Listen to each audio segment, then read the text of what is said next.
Mesdames et messieurs, bonsoir. Merci de suivre RTI1. Voici les titres de ce 20h. La destination Côte d'Ivoire au centre d'une rencontre ce mercredi à Washington avec le président de la République Alassane Ouattara. Devant les universitaires, les hommes d'affaires et politiques, le président ivoirien a présenté les performances de la Côte d'Ivoire dans différents secteurs.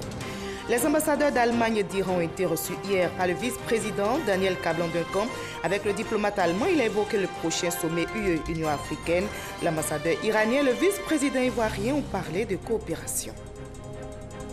Une scène de violence vire au drame dans la commune de Yopougon. Un apprenti de Minika, communément appelé Baka, a perdu la vie à la suite d'une bagarre avec un élève. Le sujet de la dispute, un problème de monnaie de 50 francs CFA. Soyez les bienvenus sur RTI1. Nous commençons tout de suite par les États-Unis d'Amérique. La destination Côte d'Ivoire est au centre d'une rencontre à Washington avec le président de la République Alassane Ouattara. Devant les universitaires, les hommes d'affaires et hommes politiques, le président ivoirien a présenté les performances de la Côte d'Ivoire dans différents secteurs. Il a évoqué la place de notre pays sur la scène internationale. Jérôme Kofi Abolin est notre envoyé spécial. Des universitaires, des hommes d'affaires ainsi que des politiques à Washington à l'écoute du président de la République Alassane Ouattara ce mercredi. L'objectif visé par le chef de l'État ivoirien est bien clair. Il s'agit pour lui de présenter la Côte d'Ivoire comme un cadre de facilitation des affaires à ses hôtes. Le président Alassane Ouattara, à cet effet, est parti de son expérience de sortie de crise à ses recettes de redressement de la Côte d'Ivoire pendant le temps de son exposé d'environ 1 heure d'horloge. Il a surtout mis l'accent sur des secteurs clés choisis pour le développement de la Côte d'Ivoire, notamment la santé, l'éducation, les infrastructures et avec comme point d'ancrage l'employabilité pour ce qui est des jeunes. Il s'en est suivi un temps de questions-réponses et à ceux qui ont surtout voulu savoir ce qui anime le président de la République, Alassane Ouattara, dans ses démarches, il a réagi simplement en évoquant sa contribution au développement de son pays et au bonheur de ses compatriotes. Au cours de la conférence de presse qu'il a tenue par la suite, il a indiqué l'importance du choix du MCC porté sur l'éducation et le transport au regard du don fait à la Côte d'Ivoire. Beaucoup d'entreprises qui viennent nous disent qu'elles ne trouvent pas des gens suffisamment qualifiés ou bien formés. Donc ce programme nous permettra d'améliorer la formation des jeunes, améliorer l'emploi des jeunes parce qu'ils sont bien formés. Et moi j'en suis très heureux parce que la formation et l'emploi des jeunes est au cœur de notre stratégie. En ce qui concerne maintenant la question du transport, c'est évidemment, Abidjan est une ville de 6 millions d'habitants. Et avec ça, il y a des problèmes d'embouteillage, de difficultés de transport. Donc tout cela va contribuer à avoir un plan beaucoup plus efficient qui permettra à la ville d'Abidjan de connaître plus de fluidité dans la circulation et dans la mobilité. Pour terminer, le président de la République a souhaité, dans le cadre d'un autre compact, que la Côte d'Ivoire ait la possibilité de développer d'autres secteurs, notamment celui de la santé. Voilà, et le président Alassane Ouattara est donc depuis quelques jours aux États-Unis d'Amérique. Il a pris part hier mardi au département d'État américain à la cérémonie de signature de l'accord de don du MCC, Millennium Challenge Corporation, un don estimé à plus de 300 milliards de francs CFA. Des réactions ont été recueillies après cette signature par nos envoyés spéciaux. Nous les écoutons. Cette enveloppe va permettre à la Côte d'Ivoire de bénéficier de la construction de 84 collèges de proximité, de 4 centres de formation professionnelle, de 2 antennes de l'école normale supérieure.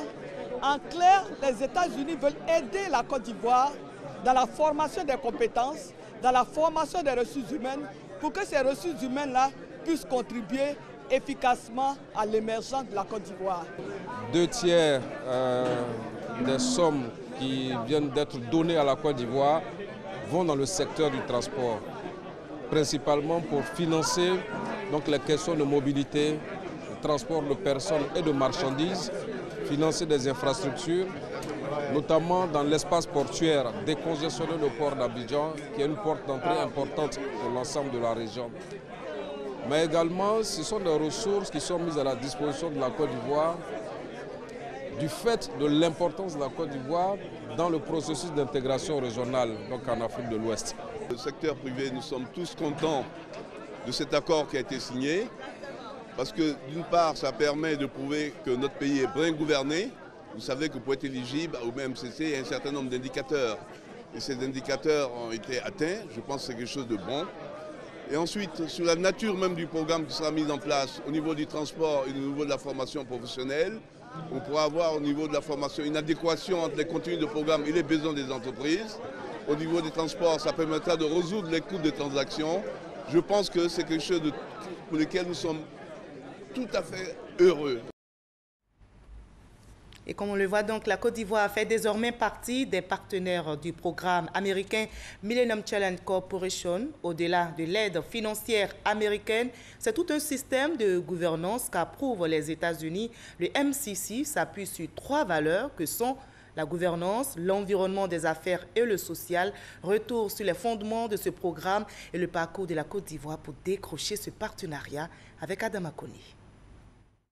En admettant la création d'un fonds de développement bilatéral ou Millennium Challenge Corporation, l'administration Bush avait une idée nette: réduire la pauvreté en s'appuyant sur une croissance économique durable. Nous sommes en 2002, mais c'est en janvier 2004, 2 ans après, que le Congrès américain signe l'acte de naissance de cet instrument de développement, avec 3 axes d'observation pour tout pays candidat au programme. 1. La bonne gouvernance dans la gestion des affaires courantes. 2. La création d'un environnement propice à l'émergence du secteur privé. 3. L'engagement de l'État pour des investissements conséquents dans le social. Voilà pour le passé.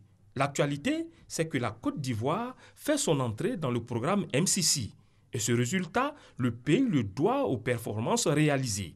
D'abord, le MCC a pu observer que le pays a réalisé une croissance moyenne de 9% depuis 2012, avec à la clé la réduction du taux de pauvreté qui est passé de près de 50% à 46%.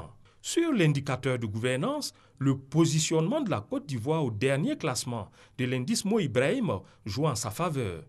Le dernier rapport de l'Autorité nationale de régulation des marchés publics note par ailleurs une baisse de la corruption. Ensuite, au tableau du climat des affaires, la Côte d'Ivoire s'est engagée dans des réformes qui lui valent de gagner cette année 3 places dans le classement Doing Business de la Banque mondiale. Enfin, au chapitre social, le MCC peut noter la politique de l'école gratuite, les taux évolutifs de réussite aux différents examens, la mise en place récente de filets sociaux et la construction d'un 5e CHU, entre autres. Autant de faits qui permettent au gouvernement ivoirien de satisfaire à 14 indicateurs sur 20 en 2017 contre seulement 7 en 2013, soit 70% des indicateurs, et de se voir donc ouvrir les portes du MCC. Mais le chef de l'État, Alassane Ouattara, s'engage sur un parcours sans faute pour le futur. Justement, l'avenir, c'est la capitalisation des acquis du MCC. C'est que avoir le partenariat MCC est une sorte de caution, de bénédiction qu'apportent les États-Unis pour le développement des affaires dans un pays en ayant la lutte contre la pauvreté en point de mire. Un signal fort que les investisseurs étrangers perçoivent bien sur la fertilité économique d'un pays. Il appartient maintenant à la Côte d'Ivoire de capter tous les avantages pour relever les défis sur la route du développement. Et justement, la Côte d'Ivoire entretient de bonnes relations avec le gouvernement américain, mais également avec l'Allemagne et l'Iran. Les ambassadeurs d'Allemagne et d'Iran ont été reçus hier par le vice-président Daniel Cablan-Duncan. Avec le diplomate allemand, il a été question du prochain sommet UE-Union africaine. L'ambassadeur iranien et le vice-président ivoirien ont parlé de coopération entre leurs pays. Mamadou Kouassi pour le reportage. L'ambassadeur de la République fédérale d'Allemagne chez le vice-président de la République, Daniel Cablan-Duncan. Au centre de cette audience, le prochain sommet Union européenne-Union africaine qui se tiendra ici à Abidjan les 29 et 30 novembre prochains. Le diplomate allemand a rassuré le vice-président de la participation de hautes autorités allemandes, dont la chancelière Angela Merkel. À la veille de ce sommet important de Union africaine, Union européenne, il fallait tirer un peu la somme, ce qu'on a fait, et discuter des défis, des projets de gouvernement et de ce qu'on peut faire, nous, de notre côté, pour coopérer avec vous pour l'obtention, pour la réussite dans vos projets. À court terme, c'est manager, c'est coopérer pour que le sommet soit une réussite. La deuxième délégation reçue par le vice-président est conduite par l'ambassadeur de la République islamique d'Iran. Daniel Kablon-Duncan et Mansour Chakib ont parlé du renforcement de la coopération de la Côte d'Ivoire et l'Iran, notamment dans la lutte contre le terrorisme. Nous avons eu de bonnes négociations, en particulier sur le développement et l'élargissement des relations entre les deux pays. Dans différents domaines, nous avons parlé de la nécessité de lutter contre le terrorisme, ainsi que nous avons abordé sur les événements qui ont eu lieu récemment dans le monde. Votre pays sera le membre non permanent du Conseil de sécurité des Nations Unies 2018-2019 et peut jouer un rôle très important dans la paix et la sécurité du monde entier. La commission mixte se tiendra du 5 au 7 décembre prochain ici à Abidjan. Une rencontre importante pour l'Iran et la Côte d'Ivoire qui entendent renforcer la balance économique dans cette coopération. Plus loin, à La Haye, le procès de l'ancien président ivoirien Laurent Gbagbo et de Charles Blé Goudé a repris hier. Le général de brigade à la retraite, Firmin Deteloto, est à la barre. Il n'a pas fait le déplacement à la CPI, mais son témoignage est recueilli par vidéoconférence. Ce mercredi, c'était le deuxième jour de son audition. Olivier Iriebi, Abou Sanogo. Commandant des opérations de la zone d'Abidjan au moment des faits, le général Deteloto Firmin, 70e témoin à charge, a été interrogé depuis Abidjan par maître Melissa Park du bureau du procureur Fatou Bensouda sur, entre autres, la marche des femmes d'Abobo, les réunions de la hiérarchie militaire avec l'ex-chef de l'État Laurent Gbagbo. Le général Deteloto Firmin n'a pas pu effectuer le déplacement à La Haye. C'est donc à travers une vidéoconférence que l'ancien inspecteur général de l'armée a apporté son témoignage à la cour. Selon le témoin, lors des élections de 2010, les forces terrestres avaient été réquisitionnées pour sécuriser le déroulement du scrutin présidentiel. Au fil des jours, la tension monte, notamment à Abobo. À chaque événement, se souvient Deteloto Firmin, l'ensemble des hauts gradés rendaient compte de la situation sur le terrain lors de réunions avec Laurent Gbagbo. La question de la déclaration de la commune d'Abobo comme zone de guerre est restée en suspens. L'ex-général des forces de défense affirme ne plus se souvenir à quel moment les forces de sécurité ont fait usage de mortiers. L'ancien militaire indique par ailleurs qu'ils étaient en position de défense vu qu'ils subissaient des attaques. Après le général Philippe Mangou, c'est le deuxième haut cadre de l'armée qui vient témoigner de son action au moment de la crise post-électorale de 2010-2011. Je vous conduis à présent dans les locaux de l'Assemblée nationale ivoirienne où les députés de la Commission des affaires générales et institutionnelles ont adopté des projets de loi modifiant le code de procédure civile, commerciale et administrative et le projet portant répression des infractions prévues par les actes uniformes du traité relatif à l'harmonisation du droit des affaires en Afrique. Le but est d'améliorer l'environnement des affaires en Côte d'Ivoire. La Sotra, vous l'avez appris, a enregistré hier un incendie sur sa ligne à Bobo-Doumé-Trècheville.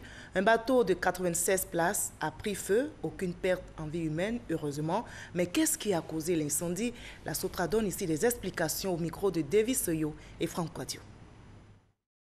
Un bateau-bus de la ligne à Bobo-Doumé-Trècheville de la Sotra en flammes dans l'après-midi du mardi 7 novembre. Le constat est aussitôt fait par notre équipe sur le terrain.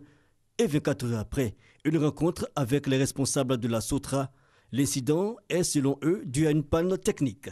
Les salades d'eau, c'est ce que vous voyez sur l'eau, c'est-à-dire ces espèces de nénuphars que nous avons, qui sont des plantes aquatiques en fait. Vous les voyez partout sur la lagune, surtout en période de forte pluie, et qui représentent en fait des obstacles à l'aspiration de l'eau. Et lorsque l'eau ne vient pas en quantité suffisante dans les tuyauteries d'aspiration, puisque cette eau sert à refroidir les gaz d'échappement connaissent une légère surchauffe d'abord, qui sont détectés par des détecteurs de sécurité qu'il y a sur le bateau. Donc ce qui est arrivé, c'est un cas malheureux. C'est-à-dire nous avons vécu longtemps avec ces nénuphars-là. Nous avons un dispositif de sécurité sur le bateau qui a fonctionné jusque-là. Mais en fait, ce qui est arrivé hier, on s'est rendu compte que c'est une limite. Pas de raison de s'inquiéter donc. La société des transports abidjanais rassure, des mesures sécuritaires existent pour la prévention d'éventuels incidents. Nous avons commencé à passer en revue tous nos bateaux concernant ces circuits-là pour essayer de détecter, on ne sait jamais s'il y a une quelconque mécompte pour pouvoir régler ces problèmes. Nous sommes aussi en train de mettre en place tout un dispositif de lutte contre l'incendie au cas où, de telle sorte qu'on ne perd plus de navires et qu'on ne expose plus, si vous voulez, la sécurité et la vie de nos usagers. Ce qui est arrivé n'a rien à voir avec l'âge du bateau. Chaque 6 mois, 1 an, nous devons présenter nos bateaux à l'administration maritime pour validation. Un peu comme on le fait pour les véhicules, concernant la SICTA par exemple. Nous faisons le même exercice et à l'occasion, nous remettons nos bateaux dans les normes. Pour rappel, une dizaine de minutes après son départ de la gare, le bateau-bus de la ligne Abobo-Doumétrècheville, plein de passagers, a commencé à dégager de la fumée à plusieurs endroits. Une autre navette a aussitôt été dépêchée par les responsables de la gare pour le transfert des usagers avant le déclenchement du feu qui a pu être circonscrit une fois le bateau emporté par le courant vers le rivage grâce à l'intervention des sapeurs-pompiers aidés par les populations. Bilan uniquement des dégâts matériels. Et nous partons maintenant pour San Pedro, deuxième ville économique de la Côte d'Ivoire. Vous allez le voir, là-bas, les populations se plaignent surtout de la cherté de la vie. Difficile, selon elles, de faire leur marché. Ces populations appellent donc à une action pour améliorer leur situation. Sam Conan, Hervé Blé pour le témoignage. Un peu d'attiéké, des condiments et du poisson-thon, communément appelé garba. Tous les samedis, Jean-Paul vient dans ce garbatrum pour déguster ce plat qu'il affectionne. Ce rendez-vous, il l'honore depuis des années, malgré les prix qu'il trouve élevés au fil du temps. Ce matin, il vient de prendre un petit déjeuner. Ça m'a coûté 1000 francs. Bon, le poisson, on dit le poisson à 700 francs. Bon, à Abidjan, pratiquement, on peut avoir ça à 400, 500, on peut avoir ça. Plusieurs raisons justifient, selon la responsable des lieux, les prix appliqués dans ce restaurant. Le poisson, par exemple, vient d'Abidjan, explique-t-elle. On trouve ça au port de 100 euros. Mais au fait, ce n'est pas la même qualité, plus ce n'est pas la même conservation. À 100 euros, le petit tas de piment à 50 francs, on peut te faire 5 piments à 50, comme 7 boules de piment à 50. Un tour au grand marché de San Pedro, le constat de la cherté des denrées alimentaires est vite fait, avec ces femmes qui disent sillonner ce grand marché sans trop savoir quoi acheter. Il y a pris quelque chose 25, il y a pris quelque chose 50. 50 est devenu 500 au marché. On a acheté des graines. Bon, on voit que le prix a augmenté.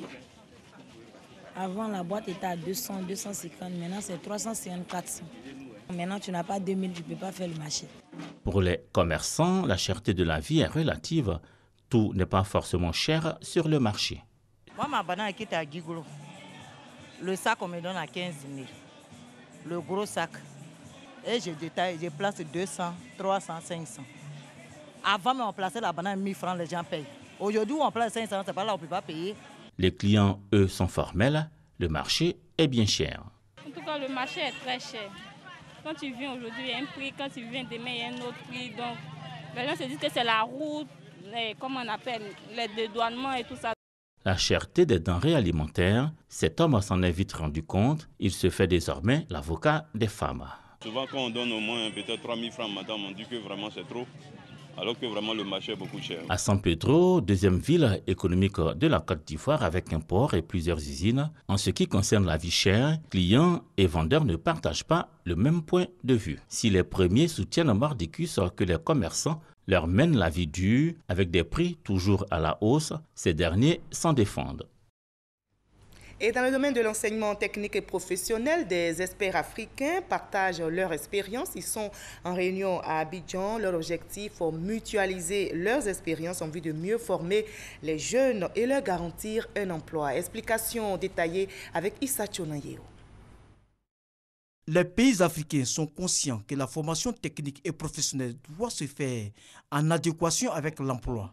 Des experts africains de l'enseignement technique et de la formation professionnelle sont à Abidjan pour partager leurs expériences en la matière. Are the biggest population in Africa La jeunesse représente une partie importante de la population en Afrique et cette jeunesse a besoin de voir ses compétences intensifiées.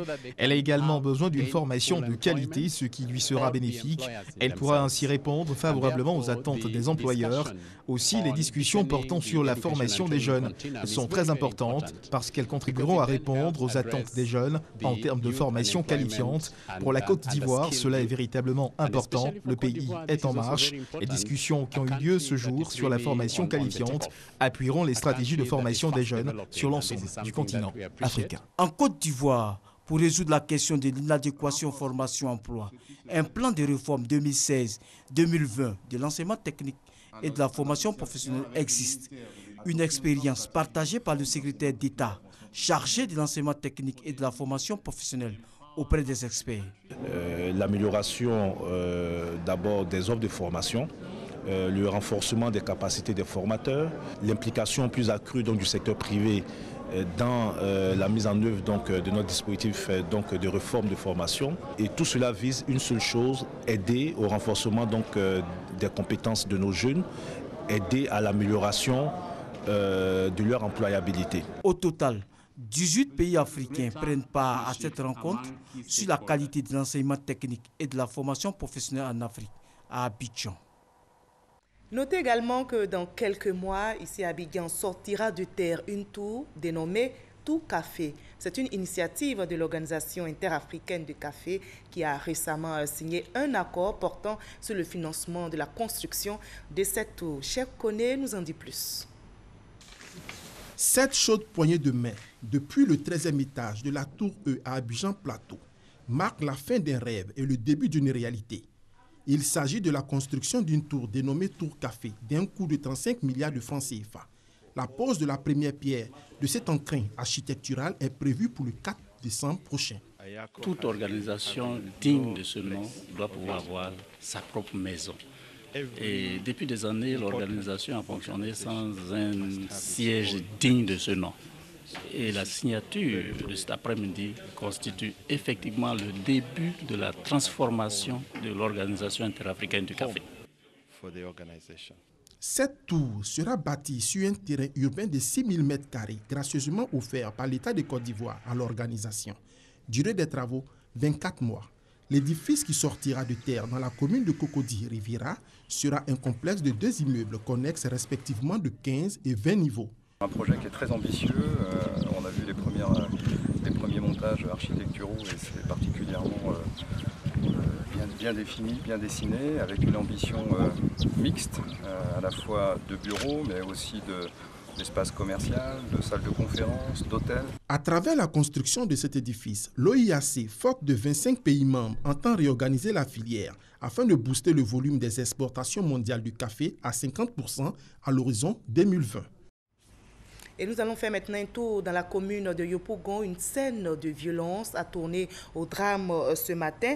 Un apprenti de minicar, communément appelé Baka, a perdu la vie à la suite d'une bagarre avec un élève. Le sujet de la dispute, un problème de monnaie de 50 francs CFA. L'élève passager a ôté la vie à l'apprenti avec des vitres. Le témoignage est signé Frédéric Olaï et Franck Quadio.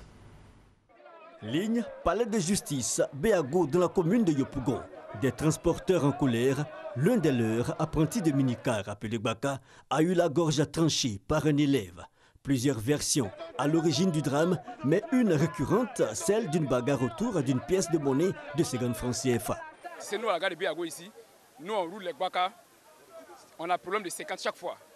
Donc le client a dit non, que quand lui remettre c'est 50, il dit il n'a pas la monnaie. Il dit bon si il vient au quartier, je vais te remettre ta monnaie.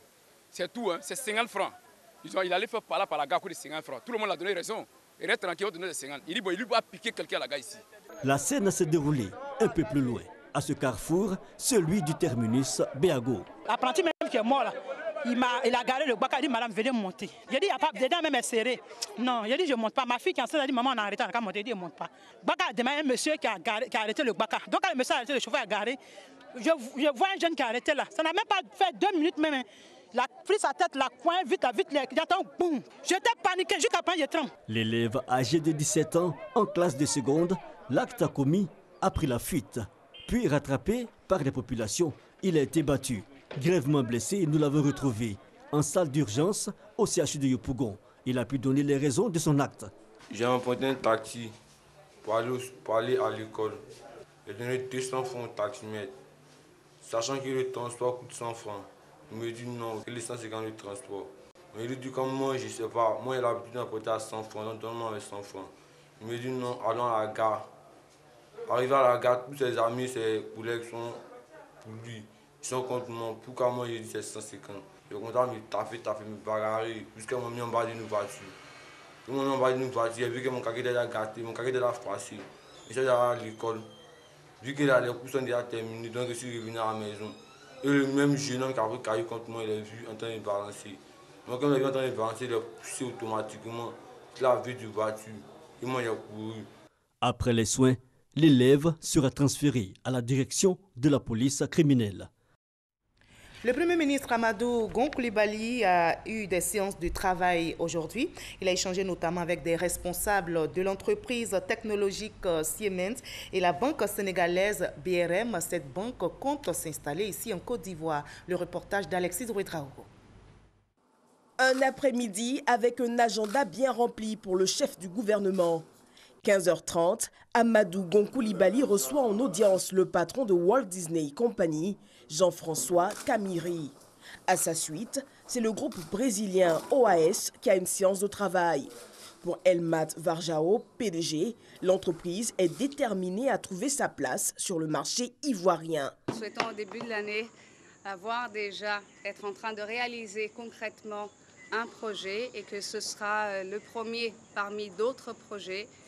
La Constructora OAS est très honorée de participer au développement socio-économique de la Côte d'Ivoire. 17h, c'est la Banque régionale des marchés, une banque sénégalaise, qui vient annoncer son installation à Abidjan. Le groupe veut être le partenaire premier des petites et moyennes entreprises. Et nous sommes là maintenant, désormais, avec nos collaboratrices et collaborateurs ivoiriens, pour aussi accompagner la petite et moyenne entreprise ivoirienne, pour accompagner la Côte d'Ivoire dans son développement. Et vous savez que dans l'UEMOA, la Côte d'Ivoire est le pays leader. Et pour boucler la boucle, l'entreprise Siemens, elle a été reçue par Amadou Gon Coulibaly. Le renforcement de l'investissement dans le pays est annoncé. Nous partons pour le Libéria et nous allons écouter ces deux candidats à la présidentielle, George Weah et le vice-président Joseph Boakai. Réaction recueillie après la suspension du processus électoral.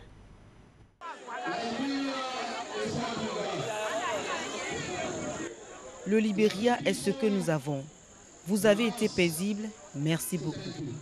Continuez d'être paisible pendant que nous observons le processus. Je veux vous l'assurer. Je dis que la paix du Libéria se trouve entre les mains de la Cour suprême. Nous sommes des Sidiciens, nous sommes prêts à aller au second tour. Le CDC voit l'unité des Libériens, c'est pourquoi nous voulons le changement démocratique pour tous. Beaucoup de gens pensent qu'ils vont perdre leur travail quand nous serons au pouvoir. Personne ne va perdre son travail.